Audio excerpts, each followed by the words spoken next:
me. My name is Luke Amery. I'm a brain cancer survivor, speaker, mindset coach, and a best-selling author. Look, I'm located on the Gold Coast in Australia, in this beautiful world. So for me, being diagnosed with brain cancer, for me, I felt total shock at first, but I had to overcome that shock with identifying the results of my diagnosis of not being fatal, so to speak. So how the news was broken to me was obviously through the oncologist. Actually, I was just about to go home.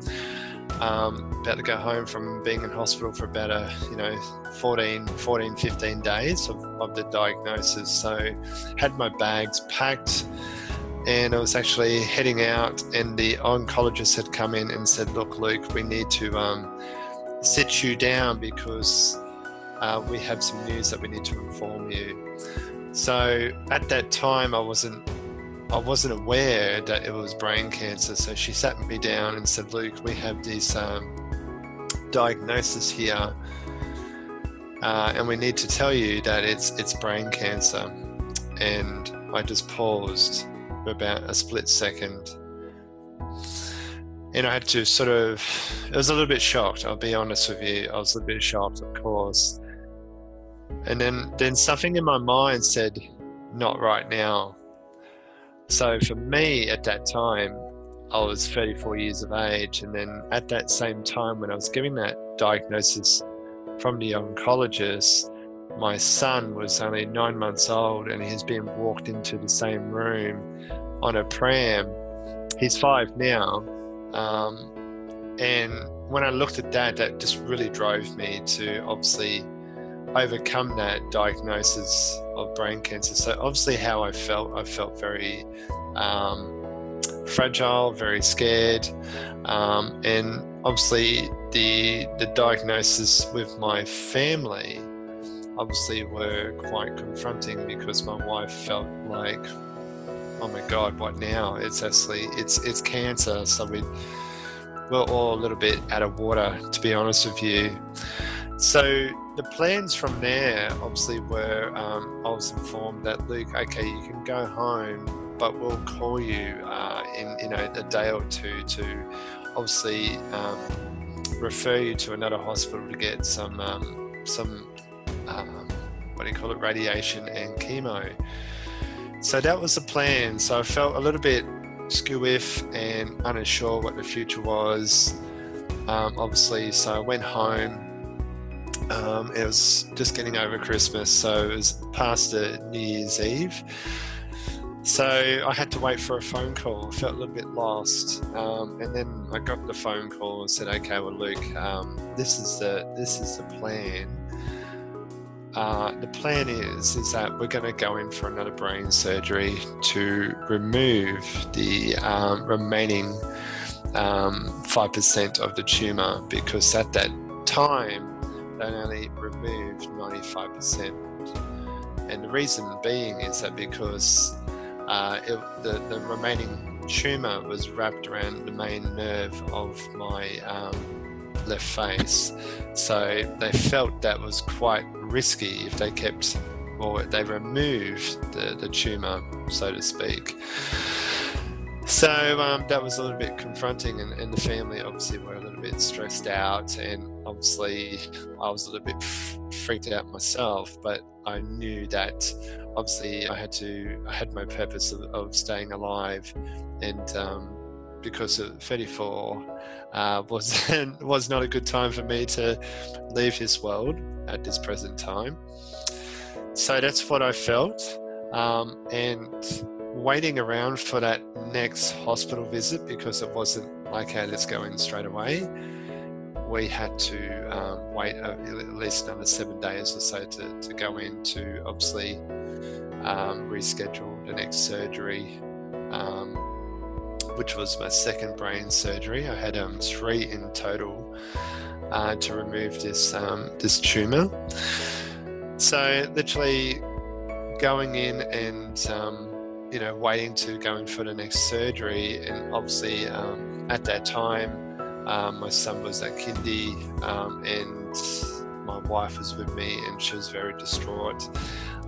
We arrived obviously on a time that they said to come in, but it turned out that they were far behind schedule, so we had to wait there for quite a few hours. So obviously my wife was stressed, crying. I was in a state of sort of numbness, would you believe, and I felt a little bit stressed underneath, but I knew that the fact that I was actually on time in regards to my integrity and turning up. So I felt okay, but in the end, obviously my wife was absolutely distraught, and the hospital, of course, were a little bit cold face, so to speak, in regards to the integrity and things like that. So leading into that, the second surgery went really well.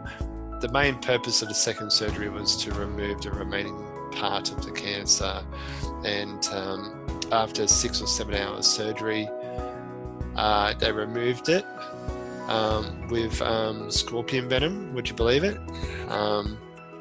So what they used the scorpion venom, and I wanted to know this because it's a technological point of view for me, is that I want to know how you're going to identify the remaining 5% of the tumour. And they said to me, well, Luke, it's going to be scorpion venom, because the reason being is that it highlights, it glows when we inject a dye into the venom, so we can identify the remaining 5%, so to speak. So obviously very grateful for that. I was able to identify that and actually remove it all. So coming out of that surgery, coming out of that surgery, it was the main process of that, identifying that whole remaining 5%, and it reassured me that obviously, okay, I can come into that surgery, I'm knowing that they're going to get it all. So literally coming out and sort of bound up in my head with bandage and things like that, and then I go back to my room, and the neurosurgeon walks in and he says, well, Luke, I've got some really good news for you. We've actually removed all the cancer. And at that time, I was actually I was up eating mud cake or something like that. I had sort of delivered some afternoon tea, and I was just absolutely blown away and shocked that he'd just give me that news, because I was quite used to well, Luke, we're going to try our best, or Luke, we're not sure how we're going to go. This is just early days, so to speak. So when he had delivered that news with that process of using the scorpion venom and actually having a huge medical team, at least 8 or 9 medical staff in the room at the same time with different specialists on how to limit the possibility of damage to my body. Truly blessed. So, obviously bouncing back from that took longer than anticipated. So in regards to the technology, which really helped, and I'm truly grateful for, it's just a beautiful thing when you reflect on that. For me, looking back now, it's sort of a bit mind-blowing, using that sort of technology and having that support that I had with my family at that time. It's just absolutely amazing. So